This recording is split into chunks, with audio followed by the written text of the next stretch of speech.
ओम नमः शिवाय। हर हर महादेव।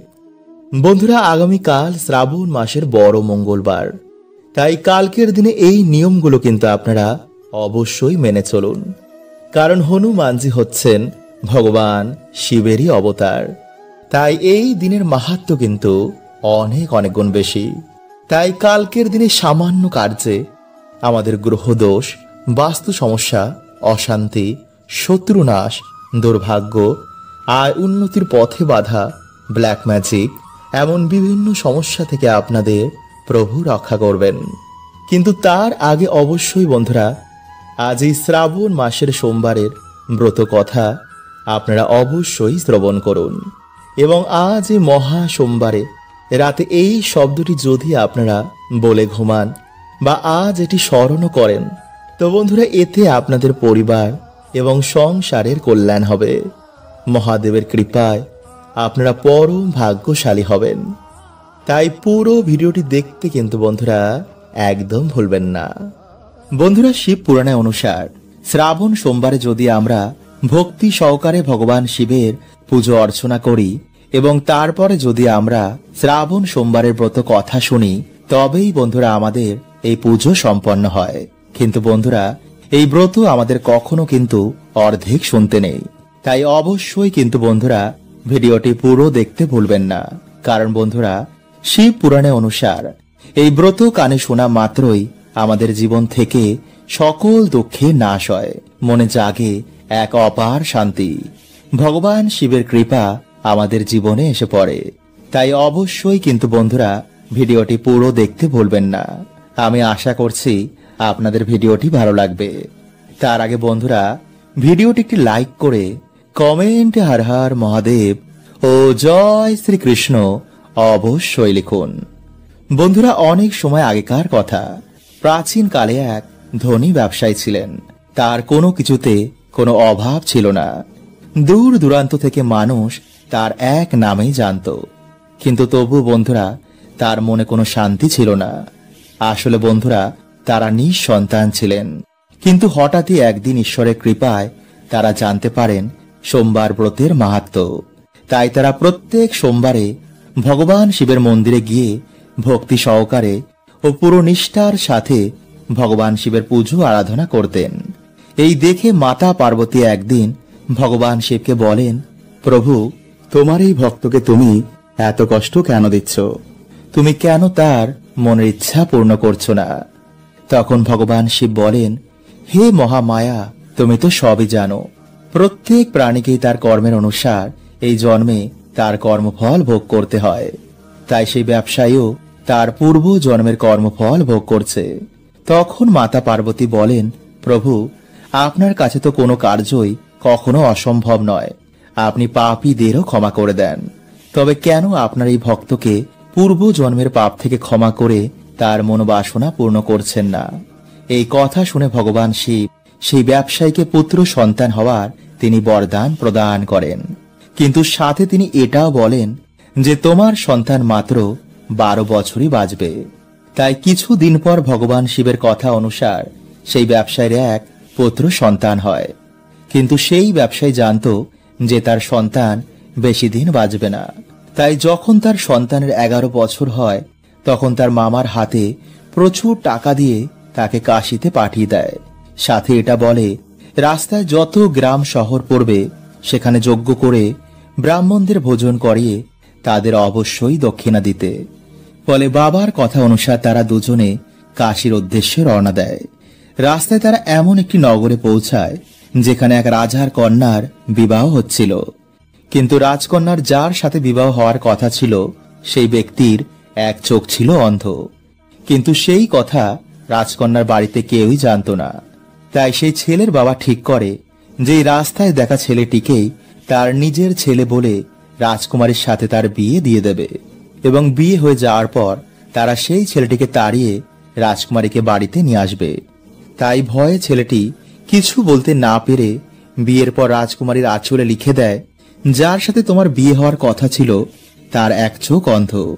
তাই তার বাবা আমাকে জোর করে তোমার সাথে বিবাহ দিয়েছে। এই কথা শুনে রাজকুমারী তার বাবাকে বলে তাদের বাড়ি থেকে তাড়িয়ে দেয় এবং সেই ব্যবসায়ী ছেলেটিকে নিজের স্বামী মনে করে তার জন্য অপেক্ষা করতে থাকে। কিন্তু এদিকে মামা ভাগ্নে দুজনে কাশীতে গিয়ে পৌঁছায় এবং ভগবান শিবের বরদান অনুসার সেই কাশীতেই তার মৃত্যু ঘটে। এই দেখে তার মামা প্রচন্ড ভেঙে পড়ে আর জোরে জোরে কাঁদতে থাকে। সেই সময় সেখান থেকে ভগবান শিব ও মাতা পার্বতী যাচ্ছিলেন। ফলে মাতা পার্বতী তার কান্নার আওয়াজ পেয়ে ভগবান শিবকে তার দুঃখ দূর করার কথা বলেন। তখন ভগবান শিব বলেন, দেবী, এ তো সেই ব্যবসায়ীরই সন্তান যাকে আমি বরদান দিয়েছিলাম। আজকেই তার আয়ু সমাপ্ত হলো। তখন মাতা পার্বতী বলেন, হে প্রভু, যদি অল্প বয়সী সন্তান মারা যায় তো তার মা বাবা এই কথা শুনেই মারা যাবে। তাই প্রভু, তুমি সন্তানকে আবার জীবিত করে দাও। এই কথা শুনে ভগবান শিব তাদের সন্তানকে আবার জীবিত করে দেয় এবং তার মা বাবাকে স্বপ্ন দেখায়।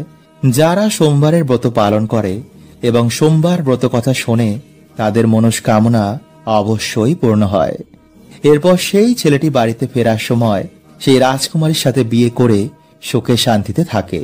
বন্ধুরা, মহাদেব নিজে বলেছেন, যারা সমস্যা আছেন তারা যদি মহাদেবের এই গুপ্ত মন্ত্র একবার উচ্চারণ করতে পারেন তো তাদের জীবনের সকল বাধা ম্যাজিকের মতন দূর হয়ে যাবে। হ্যাঁ বন্ধুরা, যদি একবার ভগবান শিবের কৃপা দৃষ্টি আপনার ওপর এসে পড়ে তো আপনার জীবন থেকে সকল বাধা, সকল বিপত্তি সব কেমন ম্যাজিকের মতন চলে যাবে।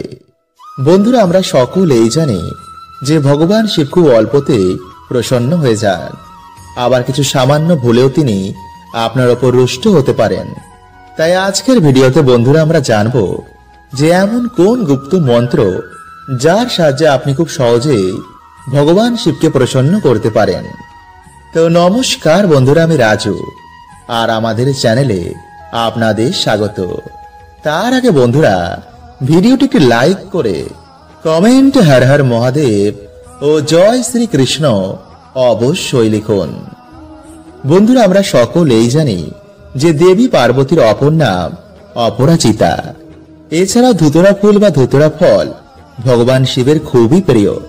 তাই এই জিনিস যদি এই মাসে আপনি শিবলিঙ্গ অর্পণ করতে পারেন তো স্বয়ং মহাদেবের আশীর্বাদে আপনার জীবনের সকল বাধা ম্যাজিকের মতন দূর হয়ে যাবে।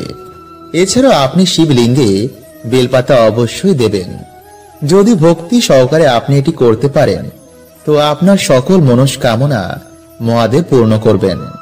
বন্ধুরা, এই মন্ত্রের কথা ভগবান স্বয়ং মাতা পার্বতীকে বলেছিলেন। তাই আপনার জীবনে যত বড়ই কষ্ট থাকুক না কেন, এই মন্ত্র পাঠ করায় আপনার জীবনের সকল দুঃখ, সকল কষ্ট মহাদেব নিজে হরণ করে নেবেন। তাই এর জন্য আপনারা বাড়িতে যেমন শিব পুজো করেন তেমনই শিব পুজো করার পর মহাদেবের কাছে হাত জোর করে নিজের সকল মনস্কামনা জানাবেন। এরপর রাতে যখন শুতে যাবেন তখন এই মন্ত্র 3 বার পাঠ করে তবে ঘুমাবেন। আর এই গোপন মন্ত্রটি হলো ওং এং হ্রিং ক্লিং নমঃ শিবায়। ওং এং হ্রিং ক্লিং নমঃ শিবায়। ওং এং হ্রিং ক্লিং নমঃ শিবায়। এইভাবে 3 বার এই মন্ত্র পাঠ করার পর রাতে ঘুমাবেন। এতে আপনার জীবনের সমস্ত বাধা বিপত্তি, সমস্ত নেগেটিভ ঊর্জা বাড়ি থেকে দূর হয়ে যাবে।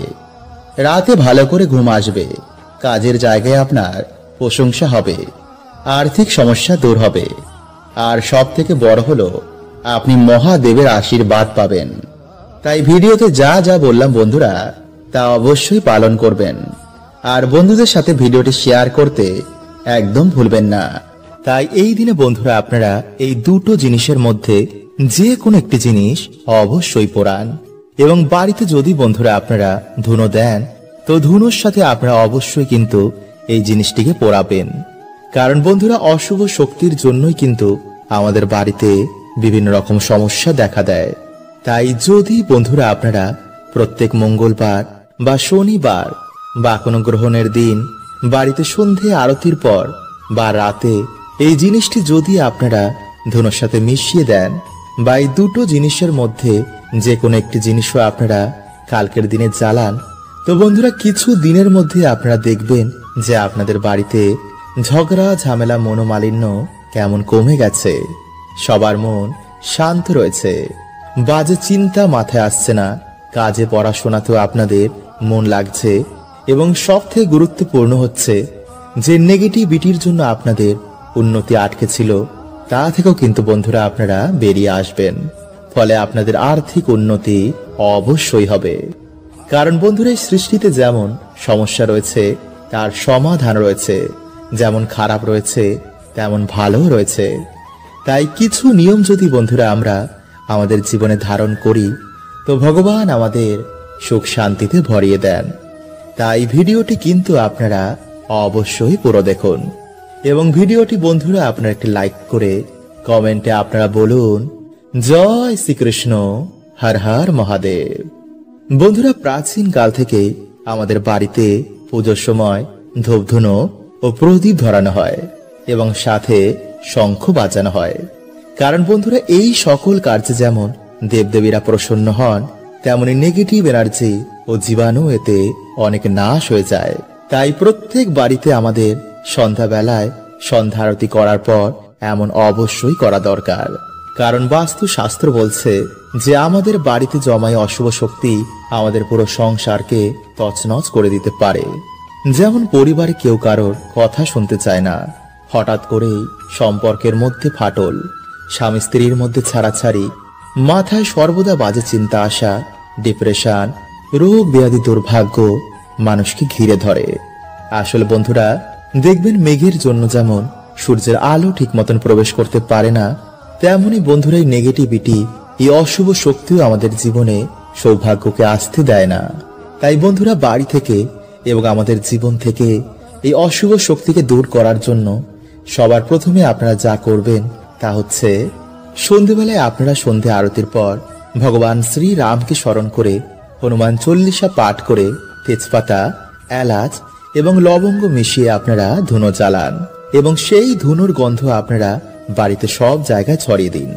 অথবা এই দিনে আপনারা 7টি তেজপাতা, লবঙ্গ, এলাচ এগুলো নিয়ে আপনারা আপনাদের মাথার ওপর থেকে 7 বার অ্যান্টি ক্লকওয়াইজ ঘোরাবেন এবং মুখে আপনারা হনুমানজির যে কোনো মন্ত্র জপ করবেন। এরপর আপনারা একটি পাত্রে তামা, মাটি বা ধুনো যে কোনো একটি পাত্র নিয়ে একটি কর্পূর জ্বালিয়ে তার মধ্যে আপনারা এক এক করে সেই 7টি তেজপাতা, লবঙ্গ ও এলাচগুলো দেবেন এবং হনুমানজির মন্ত্র আপনারা সেই সময় পাঠ করবেন। আর হনুমানজিকে বলবেন যেন আপনাদের সকল সমস্যা, আপনাদের বাড়ি থেকে সকল রকমের নেগেটিভ এনার্জি তিনি নাশ করে দেন এবং আপনাদের পরিবারের সকল সদস্যকে তিনি সকল বিপদ থেকে যেন রক্ষা করেন। এবং পরের দিন আপনারা সেই ছাই মানে আগুন জ্বালানোর ছাইটিকে কোনো নদী বা জলাশয়ে গিয়ে ফেলে দেবেন যেন সেই ছাই কারো পায়ে না লাগে। বন্ধুরা আগামীকাল এই মাসের বড় মঙ্গলবার, তাই কাল রাতে বন্ধুরা আপনারা সামান্য 5টি গোলমরিচের দানা নিয়ে বাড়িতে এখানে ফেলে দিন। এতে বন্ধুরা আপনাদের শত্রু তো নাশ হবে এবং পরিবার থেকে ঝগড়া, ঝামেলা, অশান্তিও কমবে। এবং সব থেকে বড় কথা হচ্ছে বন্ধুরা যে আপনাদের অর্থভাগ্য খুলে যাবে। তাই বন্ধুরা আজকের এই ভিডিওতে আপনাদের জানাবো যে গোলমরিচের এমন কিছু উপায় যা বন্ধুরা করে কিন্তু আপনাদের ভাগ্য চমকাবেই। তাই অবশ্যই আপনারা ভিডিওটি পুরো দেখতে একদম ভুলবেন না এবং ভিডিওটি বন্ধুরা আপনারা একটি লাইক করে কমেন্টে আপনারা বলুন হর হর মহাদেব ও জয় শ্রীকৃষ্ণ।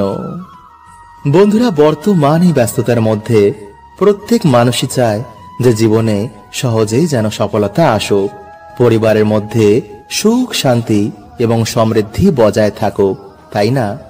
কিন্তু বন্ধুরা দেখবেন যে হঠাৎ করে এমন সময় জীবনে আসে যে হওয়া কাজও যেন আটকে যায়, পরিবারের নানা রকম বাধা, বিঘ্ন এবং দুর্ভাগ্য নেমে আসে, যাতেই হাত দিই যেন বন্ধুরা তাতেই যেন অসফলতা চলে আসে। আর এই সব কিছু বন্ধুরা বিভিন্ন কারণে হয়। ভগবান শ্রীকৃষ্ণ বলছেন যে কর্ম করো তুমি আর ফল দেব আমি। তাই বন্ধুরা এর থেকে বেরিয়ে আসার উপায় কিন্তু আমাদেরই বার করতে হবে, আর তা ভক্তি, কর্ম এবং বিভিন্ন টোটকার মাধ্যমে। তাই বন্ধুরা আজকের এই ভিডিওতে আপনাদের রান্না ঘরে থাকা কিছু গোল মরিচের উপায়ের কথা বলবো, যা যদি বন্ধুরা আপনারা এই মঙ্গলবার বা যে কোনো মঙ্গলবারে করতে পারেন তো অবশ্যই কিন্তু বন্ধুরা আপনারা সুফল পাবেনই পাবেন। নাম্বার 1, বন্ধুরা, খাবারে গোলমরিচ যেমন খাবারের স্বাদকে বাড়িয়ে দেয়, তেমন শরীরের পক্ষেও কিন্তু বন্ধুরা এটি অনেক উপকার। এছাড়া তন্ত্র মন্ত্র এবং বিভিন্ন টোনা টোটকা থেকেও কিন্তু এই গোলমরিচ আমাদের রক্ষা করে। এছাড়া ঋণ থেকে, শত্রু থেকে এবং অর্থ কষ্ট থেকেও কিন্তু এই গোলমরিচ আমাদের বার করে আনে। তাই যদি বন্ধুরা আপনাদের মনে হয় যে আপনারা শত্রুর মধ্যে ঘিরে রয়েছেন, বা কেউ আপনাদের কোনো হিংসা করছে, কেউ আপনাদের ক্ষতি চায়, তো অবশ্যই বন্ধুরা আপনারা যে কোনো মঙ্গলবার দিন একটি লাল কাপড়ের মধ্যে কিছুটা গোলমরিচ এবং একটি 1 টাকার কয়েন বেঁধে কোনো হনুমানজির মন্দিরে গিয়ে বা অশ্বত্থ গাছের নিচে গিয়ে আপনারা তা রেখে দিন। এতে সমস্ত রকম বন্ধুরা তন্ত্র মন্ত্র এবং আপনাদের শত্রু থেকে আপনারা মুক্তি পেয়ে যাবেন। এবং সেই দিনে অবশ্যই কিন্তু আপনারা বাড়িতে আসার পর হনুমান চল্লিশা বা হনুমানজির যে কোনো মন্ত্র আপনারা পাঠ করবেন। নাম্বার 2, এছাড়া বন্ধুরা যদি আপনারা এই দিন এই কার্যটি করতে না পারেন, তো আপনারা সামান্য 5টি গোলমরিচের দানা নিয়ে সূর্যাস্তের পর আপনাদের মাথার ওপর থেকে 7 বার অ্যান্টি ক্লকওয়াইজ ঘুরিয়ে কোনো কাগজের মধ্যে নিয়ে আপনারা আপনাদের বাড়ির আশেপাশে যদি কোনো চৌরাস্তার মোড় থাকে, তো আপনারা সেখানে গিয়ে 4টি দানা 4 দিকে ছুঁড়ে মারবেন এবং একটি দানা আকাশের দিকে ছুঁড়বেন। মনে রাখবেন, এই কার্য করার সময় কেউ যেন আপনাদের না জানে, না দেখে এবং না শোনে। এবং এই কার্য হয়ে যাওয়ার পর আপনারা পিছনে ঘুরে না দেখে বাড়িতে সোজা চলে আসবেন। আর ছোড়ার সময় অবশ্যই কিন্তু আপনারা আপনাদের শত্রুর নাম নিতে একদম ভুলবেন না। তারপর বাড়িতে এসে আপনারা ভালো করে হাত পা ধুয়ে হনুমান চল্লিশা বা হনুমানজির যে কোনো মন্ত্র আপনারা পাঠ করবেন। মনে রাখবেন, এই কার্য কিন্তু আপনারা বেশি রাতে একদম করবেন না এবং শুনশান জায়গা মানে বেশি ফাঁকা জায়গায় কিন্তু এই কার্য করবেন না। এবং যেই দিনে আপনারা এই কার্য করবেন সেই দিনে কিন্তু আপনারা আমিষ আহার এবং নেশা ভান করে এই কার্য করতে যাবেন না। তাই যদি বন্ধুরা আপনারা সঠিকভাবে এই কার্যটি করতে পারেন, তো অবশ্যই বন্ধুরা আপনারা শত্রু থেকে, আপনাদের অর্থ কষ্ট থেকে, সমস্ত রকম বাধা বিপত্তি থেকে আপনারা মুক্ত হয়ে যাবেন। বন্ধুরা, হঠাৎ করে যদি আপনারা দেখেন যে আপনাদের বাড়ি থেকে সুখ শান্তি চলে যাচ্ছে, তো আপনারা কি করবেন, একটি কাচের গ্লাস নিয়ে তাতে জল ও লবণ মিশিয়ে আপনাদের বাড়ির দক্ষিণ পূর্ব দিকে সেটি রেখে দিন। পারলে আপনারা সেই গ্লাসের পিছনে একটি লাল রঙের আলো জ্বালিয়ে দিন এবং যখন সেই গ্লাসের জল ধীরে ধীরে শুকিয়ে যাবে, তখন আপনারা গ্লাসটি ধুয়ে আবার এই প্রক্রিয়াটি করুন। কিছু দিনের মধ্যেই বন্ধুরা এই জল আপনাদের বাড়ি থেকে সমস্ত নেগেটিভ এনার্জিদের শোষণ করে নেবে, ফলে আবার সুখ শান্তি আপনাদের বাড়িতে ফিরে আসবে। এছাড়া বন্ধুরা আপনারা রাতে ঘুমানোর আগে 1 চামচ লবণ আপনাদের মাথার ওপর থেকে 7 বার অ্যান্টি ক্লকওয়াইজ ঘুরিয়ে আপনারা বাড়ির বাইরে গিয়ে সেটি ফেলে দিন। এইভাবে বন্ধুরা আপনারা 3 থেকে 4 দিন করুন। অথবা রাতে ঘুমানোর আগে আপনারা 1 চামচ লবণ জলে মিশিয়ে ভালো করে হাত পা ধুয়ে তারপর ঘুমান। দেখবেন রাতে ভালো করে ঘুম হয়েছে এবং রাহু কেতুর অশুভ প্রভাব আপনাদের জীবনে পড়বে না। অথবা যদি বন্ধুরা আপনাদের বাড়িতে কিছুতেই ঝগড়া ঝামেলা অশান্তি এগুলো কাটছে না, তো বন্ধুরা আপনারা কি করবেন, কিছুটা সন্দক লবণ একটি কাচের পাত্রের মধ্যে রেখে আপনাদের বাথরুমে রেখে দিন। অথবা একটি লাল কাপড়ের মধ্যে বেঁধে এই লবণ আপনারা আপনাদের দরজার ওপরে টানিয়ে দিন। দেখবেন কিছু দিনের মধ্যেই বন্ধুরা আপনাদের বাড়িতে আবার সুখ শান্তি ফিরে এসেছে। কিন্তু বন্ধুরা এই লবণ আপনারা সপ্তাহে সপ্তাহে চেঞ্জ করতে একদম ভুলবেন না। হরে কৃষ্ণা, ওম নমঃ শিবায়।